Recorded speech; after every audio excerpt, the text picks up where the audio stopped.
님들, 혹시 요즘 집 때문에 잠 못 자본 적 있어요? 전세 계약 만료가 다가오는데 집주인한테 연락이 안 온다거나 이제 슬슬 내 집 마련을 해볼까 싶어서 대출 알아봤더니 생각보다 한도가 턱없이 낮게 나온다거나 아니면 뉴스 켜면 맨날 전세 대란이니 역전세니 하는 말이 쏟아지는데 정작 그게 나한테 어떤 영향인지는 아무도 속 시원하게 안 알려주는 상황. 이런 적 한 번쯤은 다들 있잖아요. 저도 솔직히 처음엔 그랬어요. 뉴스 보면서 전세가 오른다는 건데 그럼 지금 계약해야 하나? 아니면 좀 더 기다려야 하나? 하고 혼자 멍하니 있었거든요. 경제 전공자도 아니고 부동산 전문가도 아닌 그냥 평범한 사람이 이 복잡한 시장을 어떻게 읽어야 하는 건지 진짜 막막했죠. 그런데 말이에요. 지금 이 혼란스러운 시장을 제대로 이해하려면 딱 두 가지만 알면 돼요. 뉴스에서는 절대 쉽게 설명 안 해주는 두 가지. 하나는 스트레스 DSR 3단계라는 이름의 대출 규제고 또 하나는 정부가 전세 보증보험 비율을 확 낮춰버리는 정책이에요. 이 두 개가 지금 우리 부동산 시장을 완전히 다른 방향으로 틀어버리고 있거든요. 근데 대부분의 사람들은 이게 뭔지 모르고 그냥 흘려보내고 있어요. 왜 이게 무서운 거냐고요? 지금 TV에서는 전세 매물 없어서 가격이 오른다는 말만 반복하고 있잖아요. 근데 그 이면에서는 조용히 아주 다른 일이 벌어지고 있어요. 시중에 돈줄이 말라가고 있다는 거예요. 대출을 받으려는 사람들한테 은행이 슬슬 문을 닫기 시작했는데 돈줄이 마르면 가격이 오를 수가 없거든요. 이건 마치 수도꼭지를 잠가놓고 물이 넘칠 거지라고 우기는 거랑 똑같아요. 여의도 큰손들이나 외국계 투자자들은 이미 이 구조를 읽고 조용히 포지션 바꾸고 있어요. 반면에 일반 사람들은 여전히 전세 구하기 힘들어졌으니 빨리 계약해야지 라고 생각하면서 비싼 조건으로 계약서 쓰고 있죠. 이 타이밍의 차이가 몇 년 뒤에 얼마나 큰 결과의 차이로 돌아오는지 저는 오늘 그 부분을 제대로 얘기하고 싶어요.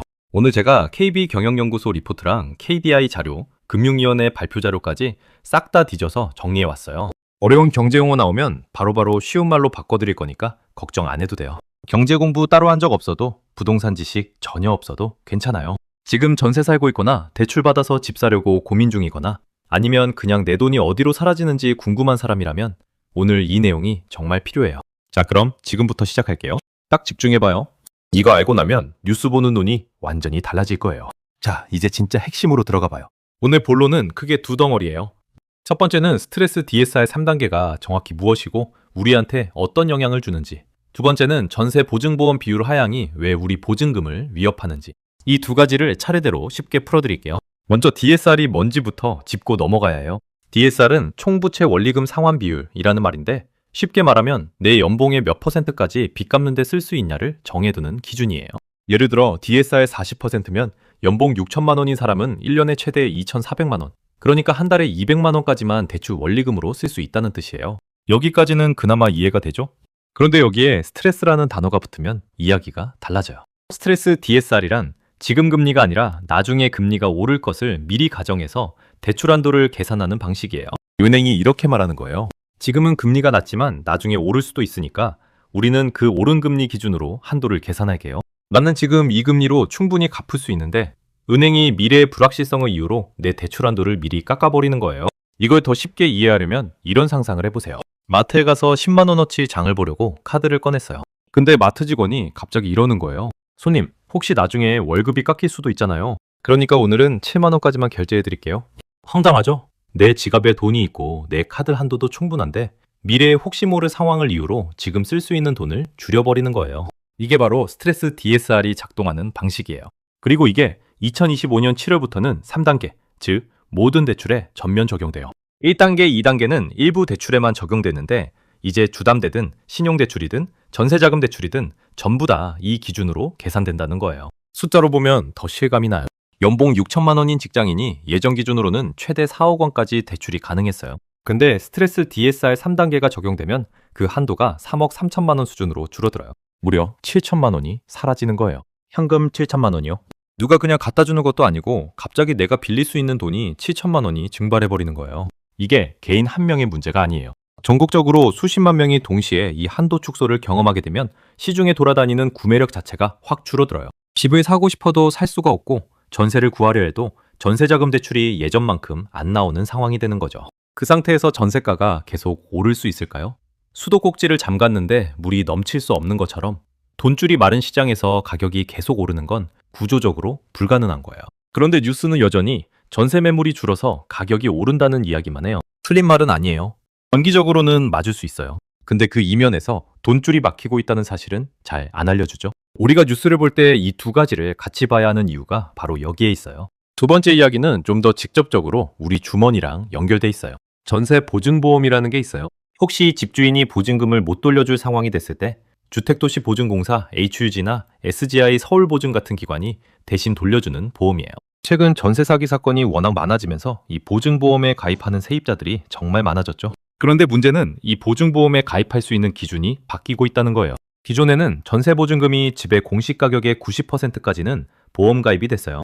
근데 정부가 이 기준을 단계적으로 70%까지 낮추겠다는 거예요.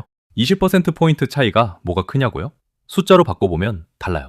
공시가격이 3억 원인 빌라가 있다고 해볼게요. 기존 90% 기준이면 2억 7천만 원까지의 전세 계약은 보증보험 가입이 가능했어요. 근데 70% 기준이 되면 2억 1천만 원을 넘어가는 전세 계약은 아예 보증보험 자체가 안 돼요. 그 차이가 6천만 원이에요. 이게 왜 무서운 거냐면요. 지금 서울이나 수도권의 빌라, 오피스텔, 전세 시장에서 2억 원이 넘는 계약이 수두룩하거든요. 근데 공시가격의 70%를 넘어가는 전세 계약에는 이제 보증보험이 안 들어와요. 보증보험이 없다는 건 집주인이 보증금 못 돌려줄 때 아무도 대신 책임 안 져준다는 뜻이에요. 내 전세금이 허공에 뜨는 거예요. 이걸 좀 더 쉽게 비유해 볼게요. 도서관에서 책을 빌릴 때 보증금을 내잖아요. 내가 10만 원 보증금을 냈는데 도서관 규정이 바뀌어서 이제 우리는 7만 원까지만 보증금을 보호해 드릴 수 있어요 라고 하는 거예요. 그럼 나머지 3만 원은 도서관이 문을 닫거나 운영이 어려워지면 그냥 날아가는 거예요. 내가 낸 돈인데 규정이 바뀌었다는 이유로 보호를 못 받게 되는 상황. 이게 지금 전세 시장에서 벌어지고 있는 일이에요.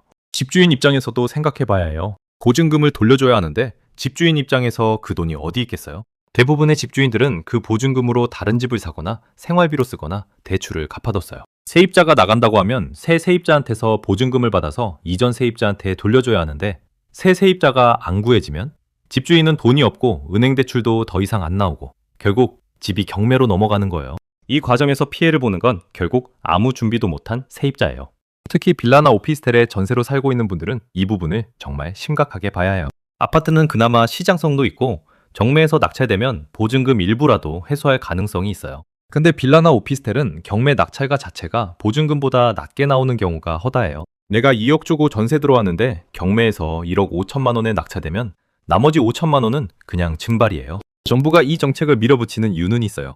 GDP 대비 가계부채 비율을 낮추고 무리한 전세 계약에서 오는 시스템 리스크를 줄이겠다는 거죠. 큰 그림으로 보면 맞는 방향이에요.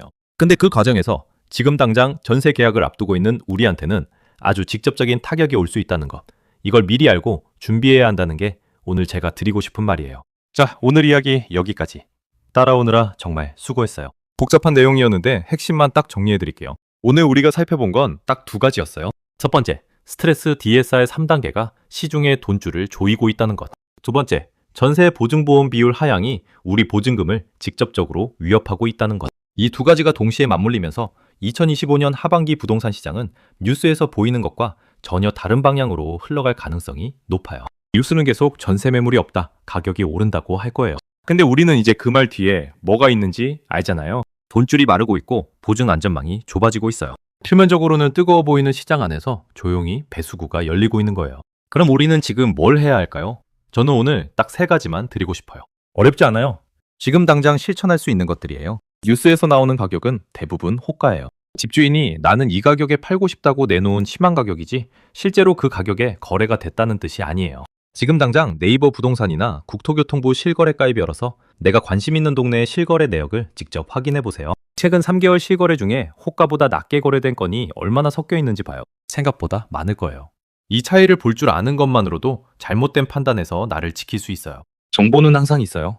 문제는 어디를 보느냐예요. 스트레스 DSR 3단계가 전면 시행되는 게 2025년 7월이에요. 그 전과 후의 대출 한도 차이가 수천만 원이 될 수 있어요. 지금 당장 집을 살 계획이 아니더라도 혹시 하반기에 대출이 필요한 상황이 있을 것 같다면 지금 바로 은행 가서 상담부터 받아보세요. 상담 자체는 돈 드는 거 아니에요. 근데 이걸 미루다가 7월 이후에 알아보면 내 한도가 갑자기 줄어있는 걸 보고 당황하는 상황이 생겨요. 미리 아는 것과 나중에 아는 것의 차이가 수천만 원이 될 수 있어요. 준비하는 사람과 당하는 사람의 차이는 딱 이 타이밍에서 갈려요. 오늘 본론에서 말씀드렸죠? 공시가격의 70%를 넘어가는 전세 계약은 이제 위험 구간이에요. 내 전세 보증금이 그 기준 안에 들어오는지 지금 당장 확인해 봐야 해요. 확인하는 방법은 간단해요. 집의 공시가격은 국토교통부 공시가격 알림이 사이트에서 무료로 조회할 수 있어요. 거기서 나온 공시가격에 0.7을 곱하면 돼요. 내 전세 보증금이 그 숫자보다 높으면 보증보험 가입이 안 되는 구간이에요. 만약 그 구간에 걸려 있다면 집주인한테 보증보험 가입 조건으로 보증금을 낮춰달라고 요청하거나 아예 월세 전환을 고려해야 해요. 자존심 문제가 아니에요. 수천만 원짜리 내 돈을 지키는 문제예요. 집주인이 거절한다면 그게 오히려 더 위험한 신호예요. 정상적인 집주인이라면 세입자가 안전하게 살 수 있도록 보증보험 가입을 막을 이유가 없거든요. 지금 이 세 가지 다시 한번 정리할게요. 실거래가 직접 확인하기, 대출 계획 있으면 7월 전에 상담받기, 전세보증금 공시가격 70% 기준으로 안전 여부 체크하기. 이거 복잡한 거 하나도 없어요. 앱 하나 켜고 은행 한 번 가고 사이트 한 번 검색하면 되는 거예요. 근데 이걸 하는 사람과 안 하는 사람의 결과가 몇 년 뒤에 완전히 달라질 수 있어요. 2008년 금융위기 때도 그랬어요. 그때 다들 집값은 영원히 오른다는 말만 믿고 무리하게 대출 끌어다 집 샀던 사람들, 이후에 얼마나 힘들었는지 기억하는 분들이 있을 거예요. 반대로 그때 현금 들고 차분하게 기다렸다가 폭풍이 지나간 뒤에 움직인 사람들은 어떻게 되는지도요. 지금이 딱 그런 시기예요. 표면적으로는 뜨거운데 속에서는 조용히 균열이 생기고 있는 시기. 우리는 그 균열에 휩쓸리는 게 아니라 미리 알고 단단하게 버티는 사람이 되어야 해요. 폭풍이 오기 전에 안전한 곳을 찾아두는 사람이요. 오늘 내용이 조금이라도 도움이 됐다면 구독이랑 좋아요 한 번씩 눌러줘요. 그게 제가 다음 영상 더 열심히 준비하는 힘이 돼요. 궁금한 경제 주제 있으면 댓글로 남겨주세요. 제가 또 밤새 파헤쳐서 쉽게 설명해 드릴게요. 어렵게 느껴지는 경제, 사실 알고 보면 우리 일상이랑 다 연결돼 있어요. 그 연결고리를 하나씩 같이 찾아가는 거, 저는 그게 이 채널을 하는 이유예요. 다음 영상도 기대해줘요. 오늘도 끝까지 봐줘서 진심으로 고마워요.